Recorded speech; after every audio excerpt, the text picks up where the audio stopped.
Bem-vindos ao Tranquilamente, um espaço que nós vamos conversar de uma maneira leve e profunda sobre comportamento, emoções e bem-estar. Eu sou Adriana de Oliveira, sou psicóloga, doutora em ciência do comportamento e ao longo dos episódios nós vamos estar explorando juntos temas que fazem parte do nosso dia a dia, desde os desafios emocionais que nós precisamos lidar até as estratégias para a gente poder viver com mais equilíbrio e tranquilidade. Hoje eu quero conversar com você sobre burnout. O burnout é considerado uma síndrome ocupacional. Isso significa o que na prática? Que ela se relaciona exclusivamente no contexto de trabalho. Eu quero começar falando sobre isso aqui. Porque desde 2022, quando o burnout vai passar a ser uma síndrome ocupacional e essa mudança foi importante, foi muito falado sobre isso, então começa-se a falar muito sobre isso, as pessoas começam a se dar conta que elas estão vivendo aquilo, né, até sem saber. E, infelizmente, a gente caiu numa banalização do termo. Então, a gente começou a ouvir sobre burnout na maternidade. A gente começou a ouvir sobre burnout nos relacionamentos. E a gente começou a banalizar o termo como se o significado de burnout fosse esgotamento. Então, a gente passou a usar, sempre que eu queria falar de um esgotamento, a gente começou a usar a palavra burnout. Muitos psicólogos fizeram isso e ainda fazem isso nas redes sociais. Qual que é o ponto, né? Que eu acho que essa é a questão. O burnout, ele vai ser importante porque ele é uma síndrome ocupacional. Então, na prática, quando eu uso o termo de maneira banalizado, que eu falo que eu tenho um burnout nos meus relacionamentos, na verdade eu tenho um relacionamento tóxico que eu estou sobrecarregada nesse relacionamento e isso me gera um esgotamento. Mas o cansaço exagerado não é sinônimo de burnout. Eu acho que é isso que a gente precisa entender. Dependendo de como está vivendo a sua vida, uma maternidade, um recém-nascido na sua casa, vai te gerar um cansaço extremo. Isso é o quê? Um cansaço, um esgotamento, mas isso não é um burnout. Por quê? Vamos lá. Porque o burnout se relaciona exclusivamente com o contexto de trabalho. Ok? Então, acho que eu queria começar nessa primeira página com vocês. O que é, então? Ela é uma síndrome resultante de estresse crônico no local de trabalho. Então, se a gente fosse definir, a gente poderia definir como o burnout um esgotamento. Então, ela vai ser resultado de um processo de estresse crônico que essa pessoa vai viver e ela vai viver até o momento que ela se esgotar. Então, em curtas linhas, é isso que a gente está falando que é o burnout. Quando você vai se aprofundar, não vou entrar no diagnóstico em si, mas quando você começa a se aprofundar um pouco mais no termo, a OMS vai falar sobre 3 dimensões principais, não são as únicas, mas são as principais que aparecem que a gente precisa observar elas. A primeira é a sensação de esgotamento. Então, a gente vai ter sim essa sensação de esgotamento físico e emocional no burnout. Por isso que ele acaba se confundindo com outros quadros. Então, a gente sabe que uma pessoa num quadro de depressão grave, ela tá numa sensação de esgotamento físico e emocional. A gente sabe que uma mãe que tá precisando voltar ao trabalho, cuidar daquela criança e ela não dorme, essa mulher provavelmente vai entrar no esgotamento físico e emocional. Esse é o primeiro critério, ok? O segundo critério para a gente entrar no burnout, que aí começa a diferenciar das outras coisas, é que existe um distanciamento mental do trabalho ou muito sentimento negativo em relação ao trabalho. Então, olha só, a mãe que está exausta do recém-nascido, que está no colinho dela e ela está dormindo com ele no colo, porque ela está esgotada de maneira física e emocional, tudo que essa mulher pensa naquele bebê. A mente dela tá naquele bebê. A preocupação dela tá com aquela criança. Então, eu tenho um esgotamento que é físico e emocional, mas que não tem nada a ver com o objeto, por exemplo, que aquilo tá gerando esgotamento. Quando eu falo do burnout, não, a gente vai ver que isso vai mudar. Por quê? O distanciamento é em relação ao trabalho. Então, eu não quero estar no trabalho, eu estou no trabalho pensando em outra coisa. Toda vez que eu penso em ir para o trabalho, me dá ansiedade, eu tenho vontade de chorar. Eu chego no trabalho, eu tenho vontade de chorar. Opa, peraí. Existe um processo agora relacionado ao trabalho. Então, eu começo a ter quase uma necessidade, a pessoa sai do trabalho e ela quer se desligar 100% daquilo, ela não quer nem conversar sobre aquilo.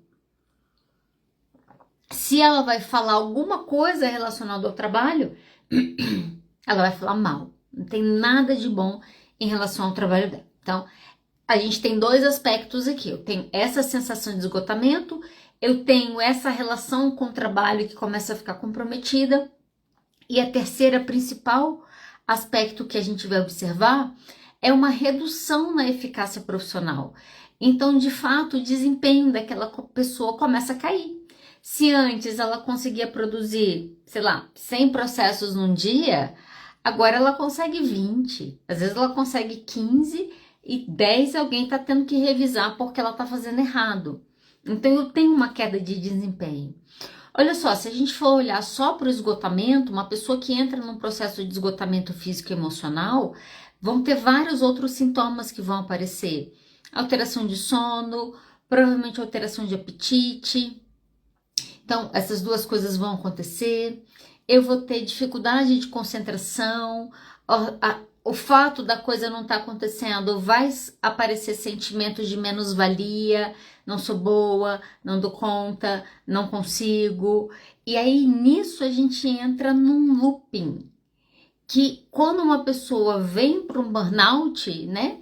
Se a gente olhar para ela naquele momento, é como se ela tivesse dormido de um jeito e acordado num quadro de depressão grave, que ela mal consegue sair da cama.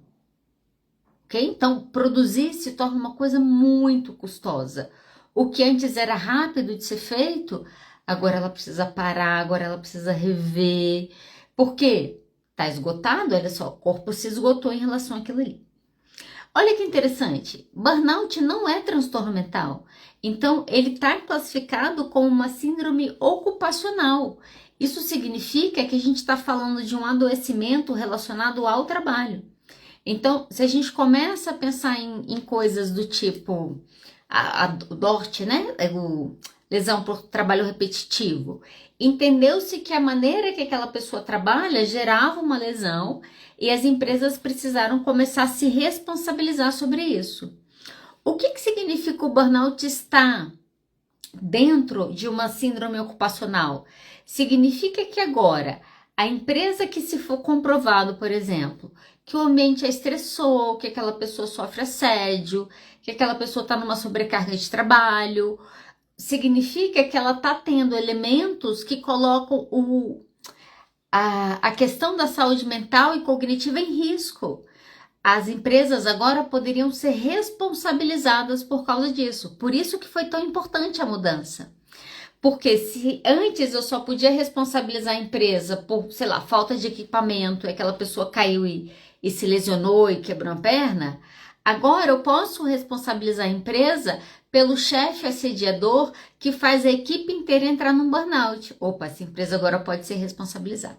Por isso que essa mudança foi importante e por isso que a gente não inclui o burnout como um adoecimento mental, apesar de todo o comportamento que a gente vai observar no burnout vai se parecer sim muito com a depressão e muito com a ansiedade em alguns momentos. Nós estamos vivendo uma crise, né? Qual que é ela? Estatisticamente, 30% dos trabalhadores hoje estão diagnosticados com burnout no Brasil. Nós somos o segundo país em burnout no mundo. Então, para vocês terem noção, a gente só perde para o Japão.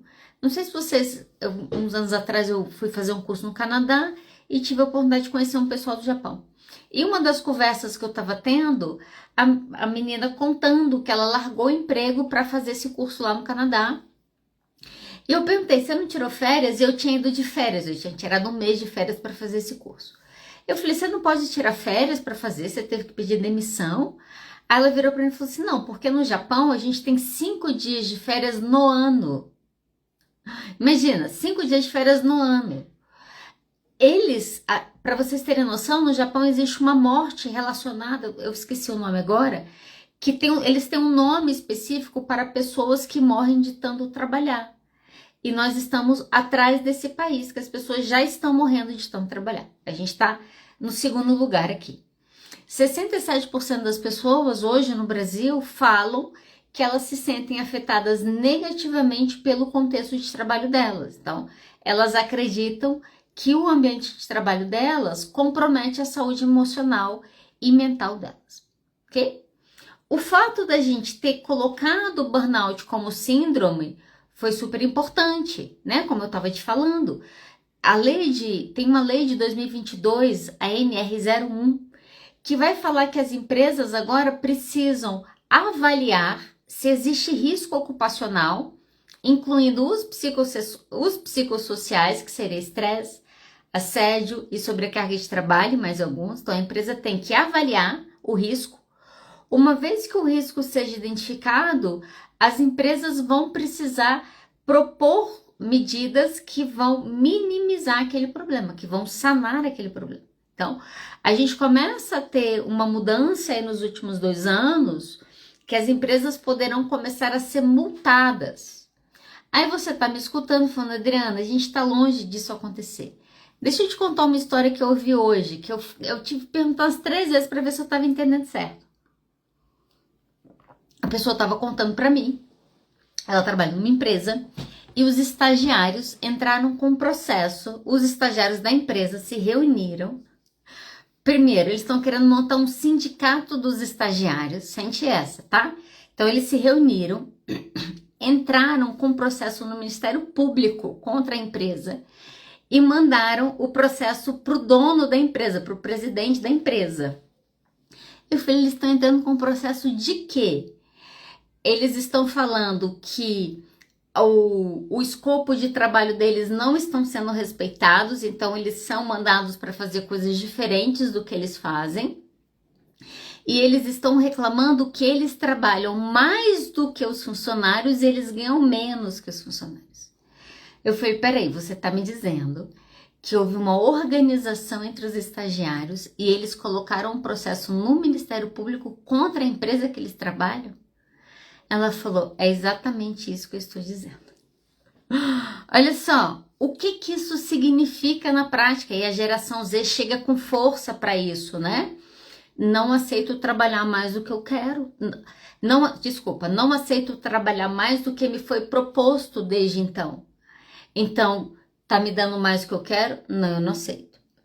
Só que se a gente pega e se a gente for olhar quem tá tendo burnout, não é a geração Z. Porque a geração Z decidiu que aos 29 anos é a idade deles tirarem microférias. Então esse é um fenômeno que está acontecendo entre a geração Z. O que está acontecendo com os milênios e boomers e 60% do mercado de trabalho?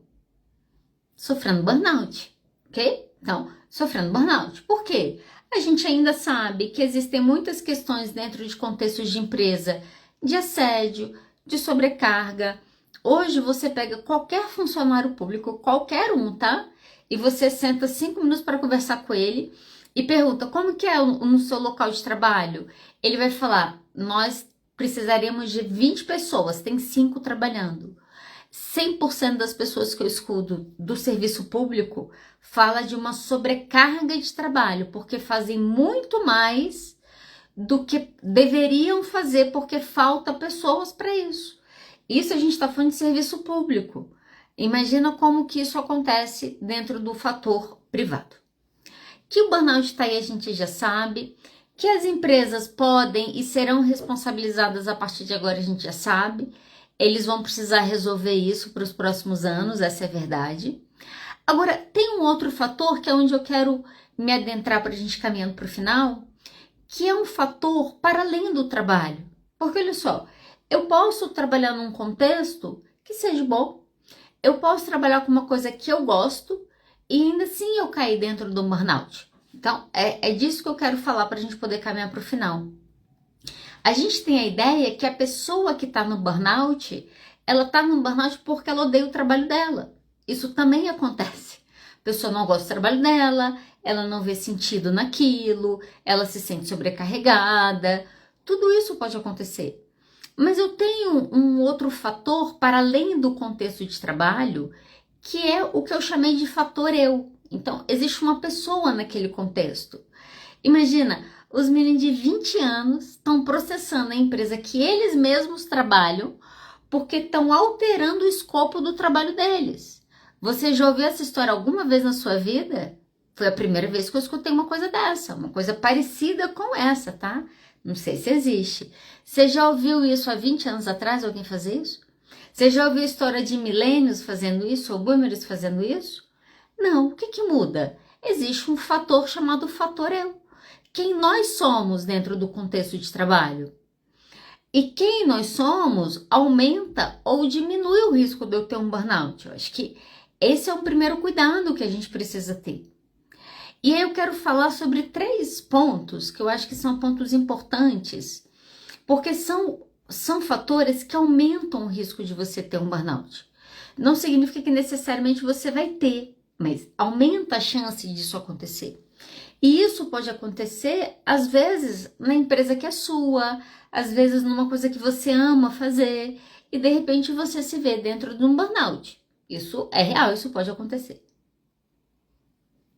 Por que isso acontece? Fator eu, fator nós. Então, nós somos uma pessoa dentro de um contexto de trabalho. Como nós nos comportamos? A primeira coisa que vai aumentar muito a chance de você ter um burnout é se você tem dificuldade de falar não no seu trabalho, ok? Então, as pessoas nos pedem coisas. Pedem o quê? Absolutamente tudo. Se nós deixássemos, nós passaríamos o dia atendendo desejos de todo mundo. Eu tenho 3 bichos em casa. Tem hora que eu me vejo parando, atendendo os desejos deles. Olha só, preciso fazer aquilo ali. A gente está o tempo todo nesse processo.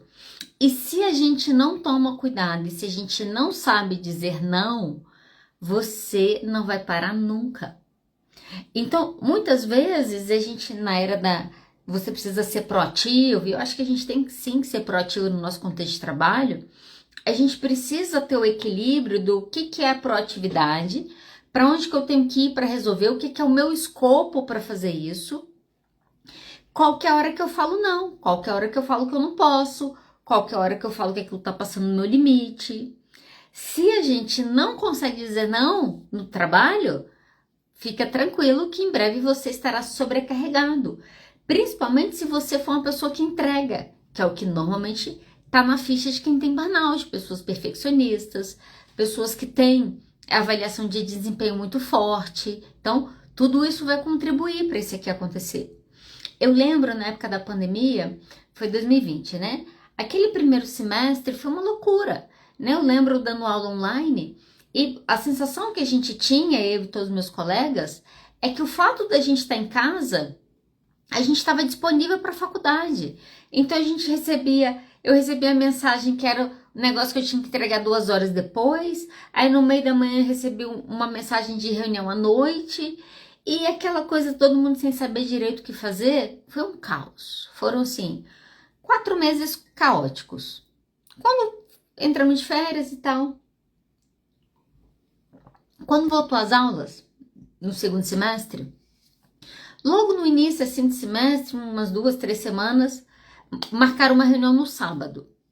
Aí eu vi a reunião sábado, eu falei, bom, vou ter que fazer alguma coisa a respeito disso, porque eu estava decidida que eu não teria um semestre como o semestre que eu tive anterior. E aí eu fui conversar com a coordenadora na época, eu falei, olha, você marcou reunião sábado, eu não trabalho no sábado. Ela falou assim, por que você não trabalha no sábado? Eu falei, minha religião não proíbe. Falei, minha religião proíbe. Ela falou, na sede adventista? Eu falei, não, a minha religião, eu, Adriana, me proibi de trabalhar sábado. Eu não trabalho sábado. A faculdade não me paga para trabalhar sábado. E se a faculdade quisesse que eu trabalhasse sábado, a minha resposta seria não, porque nesse momento da minha vida eu decidi que eu não trabalho aos sábados. Ela falou, olha, a gente marcou essa reunião, não tem jeito e tal, mas se tiver qualquer uma outra reunião no ano, você não precisa ir. Eu falei, tudo bem, então estarei nessa reunião, mas qualquer outra reunião fora do meu horário de trabalho, vocês não podem contar comigo. Eu tenho um outro emprego, eu não trabalho isso aqui. Então, não dá para fazer isso. A gente tem que dizer não. Por quê? Se você não sabe colocar o limite, daqui a pouco você está fazendo o que você pode, o que você não pode, o que o colega não entregou, o que o outro entregou de qualquer jeito. E aí, na dificuldade de dizer não, você entra numa sobrecarga de trabalho. Então, esse é o erro clássico. Às vezes você trabalha num lugar bom, mas a sua dificuldade de colocar limite, de mostrar até onde você pode ir ou não, precisa ser você. Olha só, eu sou autônoma. Eu já recebi todos os horários possíveis de marcação de consulta. Eu delimitei. Eu tenho o último horário da noite, eu não atendo a partir de 8 horas, não faço isso. E dependendo da manhã, não atendo. Mas de vez em quando acontece. Você pode atender 6 horas da manhã? Não, eu não posso. Não posso atender 6 horas da manhã. Ah, mas você não pode? Se eu não falar não, daqui a pouco eu entro numa sobrecarga, daqui a pouco eu tô num burnout, ok? Então, a gente precisa entender o nosso limite e a partir daquilo a gente precisa aprender a dizer não. Esse é o ponto. A segunda coisa que é muito, que aumenta muito a chance de você ir para um burnout é a sua dificuldade de colocar limite em você. Então, olha só, eu tenho duas dificuldades aqui. Eu tenho uma dificuldade, às vezes, que é colocar limite no outro. Então, eu não consigo falar, Anderson, eu não vou fazer isso, tá? Raquel, não, amanhã eu não posso ir esse horário. Não consigo. Ah, você pode remarcar. Esses dias a paciente mandou mensagem. Você consegue me atender esse sábado? Não, esse sábado eu não consigo. Olha só, tem um outro me pedindo coisas e eu vou dizendo se eu posso, se eu não posso. Eu vou colocando limite, eu vou dizendo não para esse outro.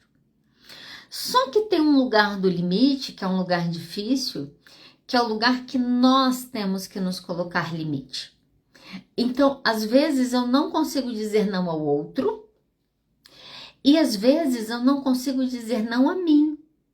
Então, como eu não consigo falar não a mim, eu começo a não conseguir parar. Isso pode acontecer, eu vejo acontecer muito, por exemplo, com pessoas que gostam do que elas fazem. Então, a pessoa gosta tanto do que ela faz, é tão prazeroso aquilo, que ela se perde quando ela não aprende a falar não para ela, quando ela não consegue colocar limite. Deixa eu te dar um exemplo muito claro disso. Empresários e empreendedores, psicólogos autônomos. Olha só, os autônomos. Qual que é o padrão de comportamento que a gente olha e que a gente observa nessas pessoas? Elas trabalham o tempo todo? Na semana antes da Páscoa, eu estava atendendo uma paciente e ela comentando que a filha dela ia para terapia. Ela falou, não, e aí a psicóloga marcou para segunda-feira. Eu falei, tem certeza que é segunda-feira? Eu falei, segunda-feira é feriado, dia 21. Ela falou, eu também fiquei nessa dúvida, tá? Quando ela falou. Aí eu até confirmei, ela falou que sim. Ela falou, para mim, tô resolvendo um problema meu. Agora, se ela quiser atender no dia da folga dela, é um problema dela. É um problema dela. E é um problema de muitos psicólogos que o quê? Que não param. Não param em feriado. Tem gente que atende domingo. Tem gente que atende sábado. Nessa coisa de eu não colocar limite, porque a agenda muda muito, né? Então, imagina, eu vou falar não para esse paciente, aí eu vou ficar sem paciente, aí semana que vem não tem paciente, aí uma ansiedade, aí eu faço. Aí eu faço, aí eu faço, aí eu faço, aí eu me esgoto. Esse é o ciclo. Então, não adianta, claro que é importante, a gente precisa fazer isso. Eu preciso aprender a dizer não ao outro, preciso colocar esse limite. Só que, para além disso, eu preciso aprender a me colocar limite. Quando foi dia 1º, que foi o Dia dos Trabalhadores, eu estava em casa, decidida a fazer nada, segui o conselho de uma paciente minha. Fiquei sem saber se eu trabalhava sexta ou não, se eu emendava ou não. Ela falou, acho que você devia emendar. Falei, sabe de uma coisa? Eu preciso fazer isso. E eu emendei o feriado, não trabalhei nem quinta nem sexta. Quinta-feira eu estava em casa fazendo nada. Falei, hoje eu vou fazer nada. Falei com a minha esposa, hoje no Dia do Trabalhador eu não irei trabalhar. Então nada que precise ser feito me peça para fazer. Hoje eu não trabalharei. E aí nessa eu tava no celular, comecei a conversar com uma amiga minha. E aí, o que você vai fazer? Não sei o que, não. Eu falei, vamos sair pra almoçar? Ela, tô trabalhando. Eu falei, você tá trabalhando no feriado? Ela falou, não, porque não sei o que, aconteceu outra coisa. E aí, não, aí atrasou, aí eu que formei, aí eu precisei de mais dinheiro e tal. E aí eu tô precisando trabalhar hoje. Aí eu falei, não, tudo bem, né? Realmente as coisas acontecem e tal. Eu falei, olha, cuidado, tá? Mas cuidado com o burnout. A gente não tem burnout só no que a gente não gosta. A gente tem burnout também no que a gente gosta. Porque a gente gosta tanto que a gente trabalha de segunda a segunda. Aí eu falei, então cuidado com o burnout. Ela falou, não, tô de olho nisso aqui. Conversamos mais um pouco, e aí no meio dessa conversa, conversamos sobre a lei RN01, que é essa que eu estava comentando com vocês, que muda, né? Então as empresas agora terão que se responsabilizar em alguma medida pela saúde mental dos seus funcionários, e a gente estava conversando sobre isso. E trocamos uma ideia sobre isso, o que fazer, né? Tem mercado, não tem? Ficamos conversando ali um pouco. E eu falei, não, acho que tem mercado. Aí trocamos algumas ideias ali. Ela falou, bora sentar depois para conversar sobre isso com calma. Eu falei, legal, tá? Você quer... Ela falou, descansa. Eu falei, bom trabalho para você. Quando foi na sexta-feira de manhã, gente, sem sacanagem, tá? Não sei se foi sexta de manhã ou sexta tarde, mas quando foi na sexta-feira, essa amiga minha me manda mensagem. Olha, eu pensei muito no que a gente conversou ontem e eu escrevi um projeto. Eu inscrevi você no evento tal, no dia tal, você vai ter que dar uma palestra sobre isso. Eu já desenvolvi um plano de ação e manda o plano de ação, manda o evento, manda não sei o que e Aí eu deixei ela falar. Aí eu olhei aquilo, várias coisas interessantes, olhei aquilo. Falei, olha só, super legal suas ideias, adorei todas, tô com você. Mas então, olha a quantidade de coisas que você produziu de ontem para hoje, da hora que a gente conversou até hoje. Cuidado com o burnout.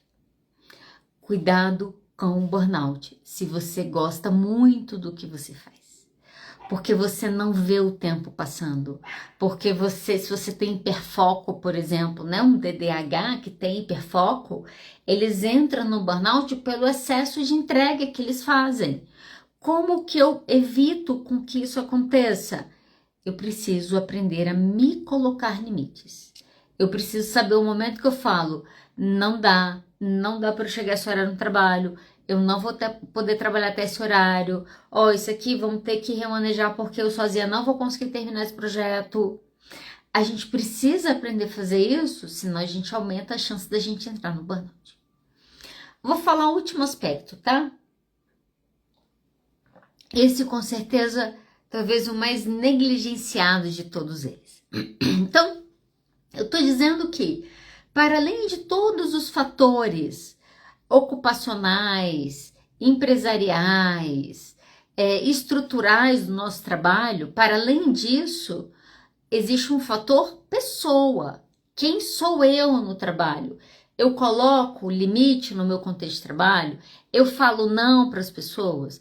Eu consigo me dar limite de não vai trabalhar mais agora, desliga o computador, tá na hora de você ir dormir. Eu sei fazer isso? Então, tudo isso aqui é importante.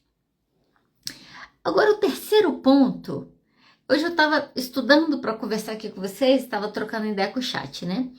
E aí, de repente, ele me manda umas coisas, ele me manda o seguinte, terceiro ponto, né, sobre o fator eu, que eu inventei. Ele fala, estilo de vida sem recuperação. Quem me conhece um pouco, sabe que eu sou uma pessoa esperançosa, gente. Eu tenho esperança no futuro, eu tenho esperança na humanidade. De vez em quando eu tô um pouco sem, mas de maneira geral eu acredito que as pessoas mudem, eu acredito que as pessoas podem achar caminhos diferentes, eu realmente acredito. E aí, quando ele falou estilo de vida sem recuperação, a minha primeira reação foi, nossa, que exagero, como assim sem recuperação? Aí eu parei um pouquinho, sabe quando você entra naquele conflito ali mental? Por alguns segundos eu fiquei assim, fui perguntar. Eu falei, quando você fala sem recuperação, é sem tempo para se recuperar? Ele falou, é isso mesmo que eu tô falando. Então, olha só. Qual que é um fator importante para a gente observar? Quando o meu estilo de vida não me proporciona pausas reais para que eu consiga recuperar o meu corpo e a minha mente. A gente olha para o nosso corpo e para a nossa mente como máquinas infalíveis e extremamente alto grau de complexidade. E elas de fato são. Nós temos um alto grau de complexidade. Mas nós temos um processo de funcionamento. Então, a gente tem um funcionamento. Qual que é o nosso funcionamento? Nós precisamos de pelo menos 7 a 9 horas de sono. Okay? A grande maioria da população, salvo alguns. Dependendo da idade, a hora de sono é de 14 a 16 horas, de 10 a 12. O adulto, né? A galera da meia-idade aqui, média de sono, 7 às 9. O que isso significa? Que o meu corpo precisa, entre 7 e 9 horas, dormir para que ele possa se recuperar. Ou eu faço uma pausa no meu corpo, ou ele fica sem bateria. Quanto tempo seu celular leva para carregar? Acho que o meu deve levar 1 hora num carregamento rápido. Isso significa que depois de 1 hora no carregamento rápido, eu consigo ter 12, 14 horas de funcionamento do meu celular. 7 a 9 horas de sono significa que eu vou conseguir ter 14 horas. Nem sei essas contas aí. 14, né? Eu vou ter entre 14 e 16, vamos colocar 16 horas, né? Eu vou ter 16 horas de funcionamento. Quando eu começo a ter um estilo de vida que eu esqueço de comer porque eu não tenho tempo para comer, eu tô com muita coisa no trabalho, então eu durmo menos porque eu preciso produzir mais. Quando eu começo a cortar o meu lazer porque eu preciso entregar esse negócio, eu só vou ter sábado para finalizar. Quando todo o meu descanso se torna eu sair das 40 horas que eu fiz no trabalho e ficar mais 40 horas em casa no meu sofá, quando esse cenário acontece, você tem um estilo de vida que não permite que o seu corpo se recupere, ok? E aí chega uma hora que à medida que isso vai acontecendo, a gente pifa, ok? A gente pifa. Se você começa a carregar, descarregar, enfia a bateria, tira a bateria, carrega 5 minutos, tira, carrega 2, tira, o que normalmente as pessoas reclamam dos seus celulares? Minha bateria está viciada. Eu pego o celular, em 5 minutos acabou a bateria. O que aconteceu? Não deixou que o celular se recuperasse. Isso significa que aquilo se esgotou. Isso funciona para nós. Quando a vida começa a demandar muito, filhos, trabalho, casa, pais, não sei o quê, a gente compromete a nossa recuperação. Então a gente compromete o sono, a gente dorme menos, a gente compromete a alimentação, porque ou a gente come qualquer coisa, ou a gente não come, ou a gente come a coisa mais rápida, o biscoito que tá ali na mão, que eu não preciso ter preparo, então eu só pego e enfio na minha boca. Aí eu começo a não ter energia para ter lazer, aí eu não saio mais para conversar com as pessoas, aí daqui a pouco eu sinto a minha mente cansada, aí entra semana, sai semana, chega domingo, começa segunda-feira, eu já tô cansada, mas a semana mal começou. O que está acontecendo? Você está vivendo um estilo de vida sem recuperação. Um estilo de vida sem recuperação aumenta muito a chance de você ter um burnout. Muito a chance de você ter um burnout. Além disso tudo que eu te falei, né, desse estilo de vida sem recuperação, nós temos errado muito, ok? Uma coisa que nós temos errado muito. Nós só temos descansos passivos. O que é isso? Você tem um dia inteiro de trabalho, aí você chega em casa e você vai pro celular e você passa 4 horas no seu celular. Você passa 4 horas na frente da sua TV até que alguém desliga aquilo e você vai dormir. Aí você passa mais 10 horas na frente do seu computador e você passa mais 3 horas. Ah, eu gosto de jogar. Você já estava conversando com um amigo meu. Ah, eu gosto de jogar. Legal.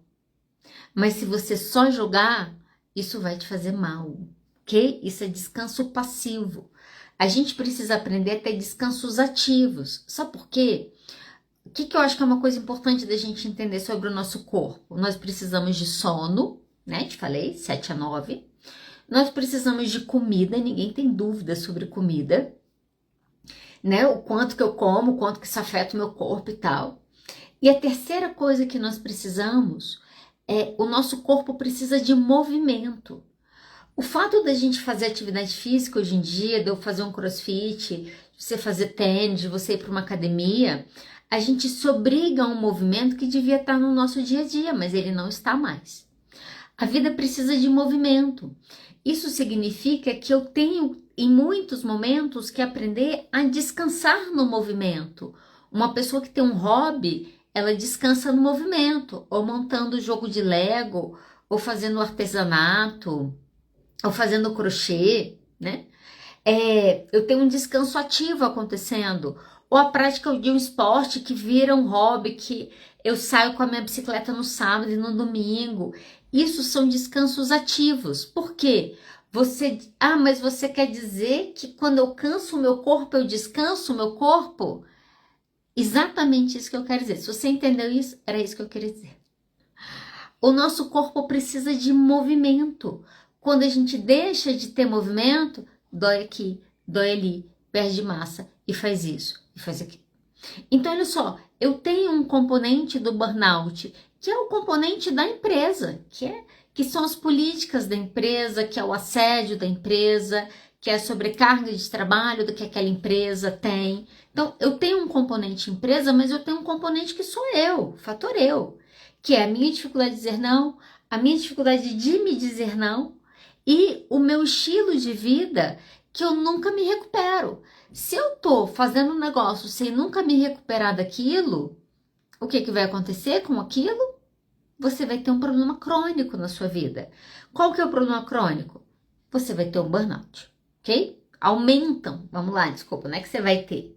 Aumentam as chances de você ter um burnout, ok? Então esse é o cuidado. Olha só, quero caminhar para o nosso final aqui agora. Eu quero te dar um exercício, quero te propor um exercício hoje. Parte da gente fazer escolhas erradas, vamos dizer assim, nem que existe escolhas erradas, mas parte das vezes a gente entrar em processos de adoecimento é porque a gente não tem muita clareza, às vezes nem da vida que a gente quer ter. Uma vez eu fiz, logo que eu estava trabalhando muito, teve uma época da minha vida que eu trabalhava em torno de 70 a 80 horas por semana e achava bonito isso, gente. Até que eu tive um burnout. Olha só. O meu burnout não foi porque eu não sabia dizer não para eles, porque eu sabia dizer não para eles. O meu burnout foi porque eu não sabia dizer não para mim. Então, aceitava trabalho. E nesse processo, a gente perde, às vezes, um pouco da dimensão do qual vida que eu quero ter. O que eu quero com o meu trabalho? O que eu quero com ele? O que eu quero lá na frente? A gente tem pouco esse hábito de se parar para fazer um pouco de perguntas nesse sentido. Mas a gente precisa se fazer uma pergunta, porque olha só, quando eu escolho trabalhar, e eu lembro nesse período, vou contar essa história pra gente terminar. Tava trabalhando muito, acho que foi uma das épocas que eu mais estava trabalhando. E eu tava fazendo terapia na época. E aí eu trabalhando e chorando na terapia que eu tava solteira. Tô solteira, não conheço ninguém, não sei o que, papapá. E aí numa das lapadas que ela me deu, ela falou, mas com que horário que você vai conhecer alguém? Que horas que você tem na sua agenda para sair com alguém? Você só trabalha. E eu falei, ela realmente tá certa. Era uma época que eu trabalhava 3 turnos de segunda a sexta e arrumava coisa para fazer sábado e domingo. Então eu falei, ela tá certa realmente. E aí nesse processo eu me propus que eu ia trabalhar menos. Eu falei, não, se mês que vem eu vou trabalhar menos. E aí o meu trabalhar menos foi, eu liberei minha sexta-feira, ok? Liberei sexta-feira. Contei na terapia toda orgulhosa, não, eu agora vou trabalhar menos e tal, eu ouvi você, realmente eu precisava, imagina. Não, liberei minha sexta-feira, vou ter sexta-feira de folga agora. Ela falou, tá, não sei o quê. Quando eu voltei de férias, que eu fui pra terapia, na verdade eu acho que foi fazer uma sessão online, tá, não sei o quê. Eu cheguei na terapia toda animada. Eu falei, você não sabe o que aconteceu. Eu tava de férias e me ligaram de uma faculdade de Brasília, me chamando para dar aula. E aí eu falei que eu tava de férias, que não sei o quê. Eles perguntaram se eu se importava de fazer uma conversa. Eu falei que tudo bem. Depois eles pediram para levar documentação porque eu fui selecionada. Aí eu falei que eu não podia porque eu tava de férias. Eles falaram que tudo bem. E ela falou assim, que horário que você vai dar aula lá na outra faculdade? Eu falei, sexta-feira à noite. Gente, não sei se você consegue imaginar. Mas quando eu falei sexta-feira à noite, a minha terapeuta, aquele dia ela não conseguiu se controlar, tá? Ela ficou numa ira comigo. Sabe quando você vê a pessoa ficando com uma raiva, tipo assim, puta. Tipo assim, tem meses que eu tô falando com essa menina sobre isso. A pessoa entra de férias e arruma um emprego. Aí ela virou pra mim assim, sabe quando você vê que a pessoa tá tentando se controlar? Ela virou pra mim e falou assim, quantas pessoas você conhece que arrumam um emprego em plenas férias? Aí eu parei, eu falei, realmente, ela me esculhambou. Ela me esculhambou, porque você fala, olha, ela, sabe quando a pessoa tá com raiva, ela não controla a raiva? Sabe aquele dia que você fala tudo que você tá com vontade de falar pro seu paciente, mas você fica se controlando? Aquele dia ela falou comigo. Depois que ela me esculhambou, ela falou, o que que você quer da vida? O que que você quer? Eu falei, já te falei. Ela falou, mas não faz sentido, porque você tá dizendo uma coisa, mas você tá fazendo outra. O que que você quer? Você só quer dinheiro? O que que você quer? Quando a gente não sabe se por limite a gente gosta do que a gente faz, a gente corre o risco de se perder aquilo. O que que eu quero? Eu falei, não, eu quero mais que trabalho. Ela falou, então você precisa aprender a colocar limite. Foi importante para mim aquele momento, tá? Porque eu pedi demissão no meio de um semestre, gente. Eu nunca tinha feito isso na minha vida. Foi a primeira vez que eu pedi demissão. Segunda, na verdade. Mas no meio do semestre, a primeira vez. Qual vida eu quero? Ah, eu quero ter equilíbrio. Eu quero ter meu trabalho, mas eu quero ter minha família, mas eu quero ter isso, mas eu quero ter isso. Beleza. Então, monte o cenário do que você quer. Você quer ter um burnout aos 40 anos? Você quer ter um burnout aos 50? Não quero. O que você quer? Pensa nisso. Ah, eu quero isso, eu quero ter mais equilíbrio aqui, tô precisando mexer um pouco mais nisso aqui na minha vida. Conseguiu pensar no que você quer? A segunda pergunta que você precisa fazer é, o que eu estou fazendo hoje me aproxima do que eu quero? Então, o seu dia de hoje, a sua rotina dessa semana, a sua rotina da semana que vem, te aproxima da vida que você quer ou te afasta da vida que você quer? Se ela te aproxima, segue nela, segue nela. Eu fiquei brincando que o meu ano ia começar agora 1º de maio. Falei que eu comecei o ano bem, bati 4 dias seguidos de atividade física. Gente, tô super orgulhosa de mim. De sexta a hoje, cumpri minha meta lá, fui todos os dias que eu me propus aí, eu falei, esse ano eu vou fazer diferente. Na sexta-feira que eu entrei numa crise, pô, sexta-feira e tal, não vou. O meu pensamento foi, ir pro CrossFit me aproxima da vida que eu quero? Eu falei, sim. Eu coloquei a roupa e fui. Que? Não. Olha, quando eu olho para minha rotina, quando eu olho para minha semana, quando eu olho porque eu tive que resolver, porque eu fiz um trabalho, não, eu não quero. O que eu tô fazendo não está me levando para a vida que eu quero. Ok. Então você já teve a sua resposta. É difícil, dá angústia saber isso, mas ok. Se isso não está acontecendo, você precisa se perguntar, qual o ajuste que eu preciso fazer na minha vida hoje? É um ajuste. Eu falo muito isso com os meus pacientes, quando a gente vai propor alguma mudança ou incluir alguma coisa na rotina, eu falo, é um ajuste, é um dia, é o domingo de manhã que você vai sair com seu marido para tomar o café, é uma terça-noite que ao invés de vocês caírem na TV, vocês vão fazer a refeição juntos na mesa. É um ajuste, é um não que você vai dar. Sabe por quê? Porque se eu faço pequenos ajustes, eu mudo a rota para onde eu tô indo. Às vezes a gente quer fazer essa mudança muito rápida e a gente erra no processo da mudança. É melhor você fazer pequenos ajustes que te coloquem para a rota do que você quer e você trilhe isso respeitando o processo, porque tem um processo para isso acontecer, para daqui a 6 meses, daqui a 1 ano, daqui a 5 anos você está exatamente onde você quer, ok? Nós temos sim que considerar o fator nós, né? Fator eu no burnout. Senão a gente erra também achando que só as empresas precisam fazer alguma coisa. Nós também precisamos ajustar o nosso comportamento para a gente não cair nessa.